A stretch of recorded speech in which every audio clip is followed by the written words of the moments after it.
Good afternoon, everybody, from a freezing and wet Israel. Welcome to the Israel Brief with me, Rolene Marks, brought to you as always by Lay of the Land, where we take a look at those top stories making headlines right here in Israel. I'll begin with an interview given to CNN's Jake Tapper last night, who sat down with Prime Minister Netanyahu. Of course, all the big topics that we're discussing locally here in Israel were up for discussion. So let's break down some of the highlights of the interview. And when asked about the possibility of peace with the Palestinians, which I think is the perennial question that any Israeli leader will be asked, the Prime Minister responded that the world shouldn't get too hung up on peace with the Palestinians and that there is another way to achieve it, that he believes that continuing to normalize ties with Arab states should be priority and then circling back to the Palestinians. And when pressed about any concessions Israel should be prepared to give, the Prime Minister said that he's more than happy to see the mechanisms for a future state be established. When asked about Israel's role, if any, between Russia and Ukraine in our particular stance, the Prime Minister answered that if asked, he is more than happy to negotiate, but doesn't want to force himself between the two countries, and that Israel will continue to send aid to war-torn Ukraine.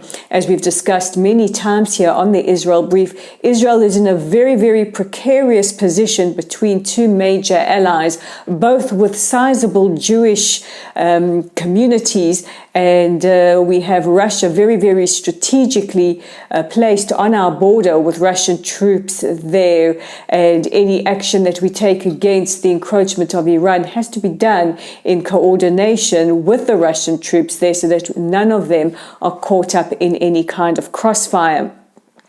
Of course, the big subject right now, which is the issue of the planned Supreme Court overhaul, was also discussed, and when asked, the Prime Minister said that he's open to all different kinds of ideas and counter offers, but he believes that dramatic changes to the Supreme Court will be in the best interests of Israeli democracy.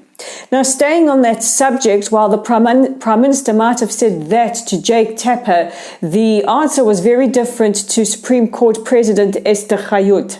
Esther Hayut is reported to have asked the Prime Minister and the Justice Minister Yariv Levin to freeze all plans for any kind of major overhaul, at least until a discussion brokered by our President Isaac Herzog that will try and see some kind of compromise be reached, which would allow for some reforms but will protect the integrity of the Supreme Court and Israeli democracy be reached. The Prime Minister is reported to have said no.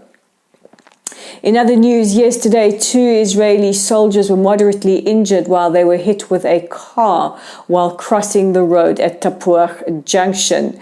The 2 officers were taken to the Rabin Beilinson Medical Center in Petach Tikva, and the driver who turned himself in said that it was not terror motivated, that it was an accident due to poor visibility.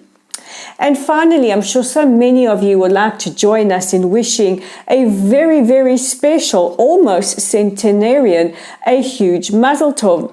We are talking about Holocaust survivor Lily Ebert, who yesterday received her MBE from His Majesty King Charles. Now, Lily's story has gone around the world because Lily is not just a Holocaust survivor who survived Auschwitz, but along with her great-grandson Dov, has lived up to her pledge to educate and talk about the Holocaust to future generations. And as such, Lily has become a TikTok star.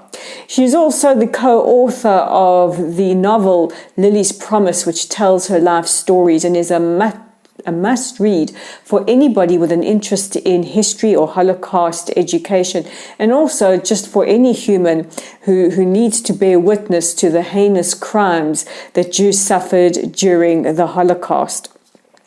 We want to wish Lily a huge Mazel Tov. Very, very moving images of her receiving her MBE and saying afterwards that she could never have envisioned while in Auschwitz. She survived Auschwitz, and now to be in Windsor Castle receiving her MBE. Well, Lily, we think it couldn't have gone to a more deserving recipient.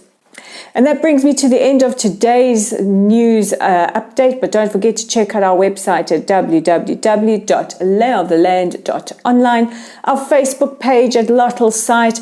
Please do us a solid by liking us, sharing us, and following us as well. We are also on our YouTube channel at the Israel Brief. Thank you to our new subscribers. Great to meet you. And if you haven't already subscribed, all we need you to do is to hit that red subscribe button. And of course, we're on Twitter at Lay of the Land 5. I'm Rolene Marks. Stay nice, warm, and toasty. And I'll see you again tomorrow for your top stories.